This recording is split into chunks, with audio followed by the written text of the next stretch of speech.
Perezida nyine yaravuze ati nta mwana ashaka mu muhanda.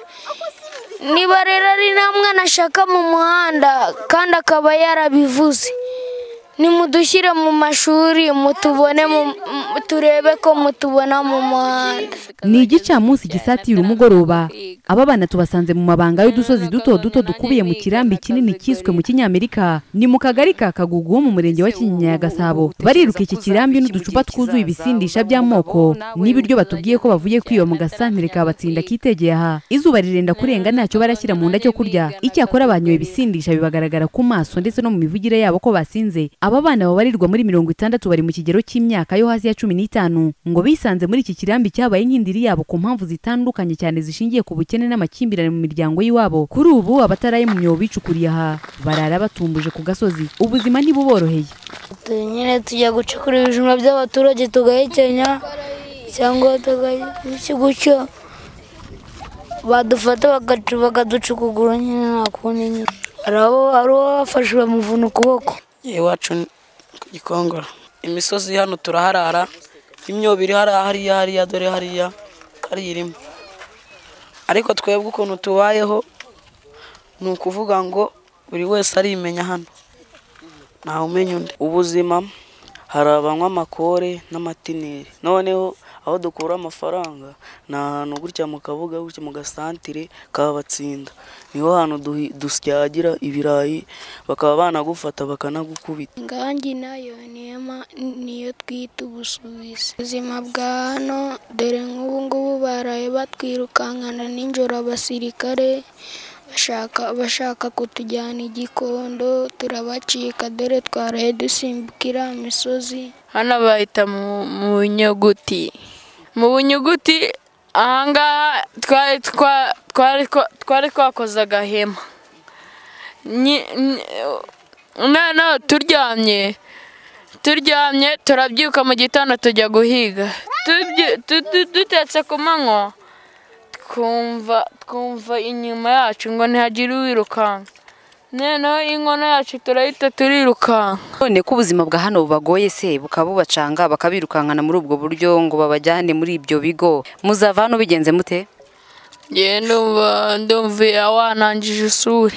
Mbona kereka tugize nk'ubuvugizi bakatuvuganira tukajya nko mu bigo natwe tukamera nk'abandi bana tukava mu burara.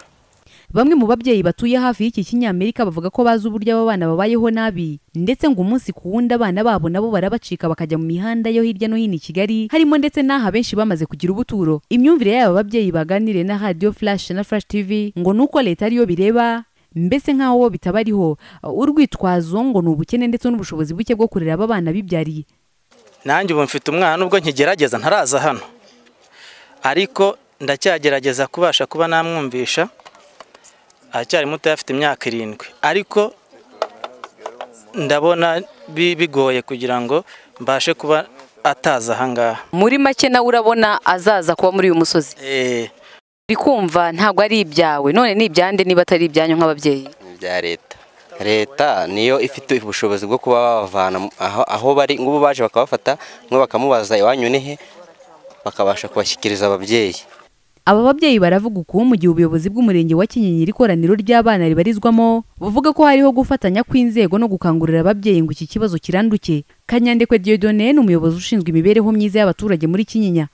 Umva ko ubufatanye bw'ababyeyi n'ubuyobozi, noneho umubyeyi agakora uruhare rwe n'ubuyobozi uruhare rwe, akabufatanye budasanzwe. Ndumva ari icyo ngicyo kizeye cyane kubera ko baragabanutse uko byari bimeze mbere siko bimeze ubu ngubu. Ahangaha ni hamwe mu ndake nyinshi zigize uyu musozi munini uzwi nko mu Kinyamerika, utuyemo abana bo mu muhanda baturutse mu bice bitandukanye bikikije aka gace. Harabarirwa abana nibura bagera muri 60 baba bagiye hirya no hino gushakisha ubuzima bakaza kuharara. Ubuzima bwabo hanini niho bubarizwa, ibyo kurya baba basyaze niho baza kubirira naho barara kuri uyu musozi hanze. Hibazwa iherezo ry'ubuzima bw'aba bana baba muri uyu musozi kimwe n'ababa mu mihanda hirya no hino muri uyu mujyi wa Kigali, mu gihe hari bamwe mu babyeyi bavuga ko inshingano cyane ya mbere ari ya leta, ariko nanone Minisiteri y'Uburinganire n'Iterambere ry'Umuryango ikavuga ko inshingano nyamukuru iri ku babyeyi ndetse n'abana bo ubwabo. Clarisse Karasira, Flash TV, ibatsinda mu mujyi wa Kigali. cyangwa nyine muvuga ati namwe niba mutari ababyeyi sibyo muvuga ati niba mutari ababyeyi dukomeze ubuzima n'ubundi icyizere mfite nuko Imana ireba aho turi.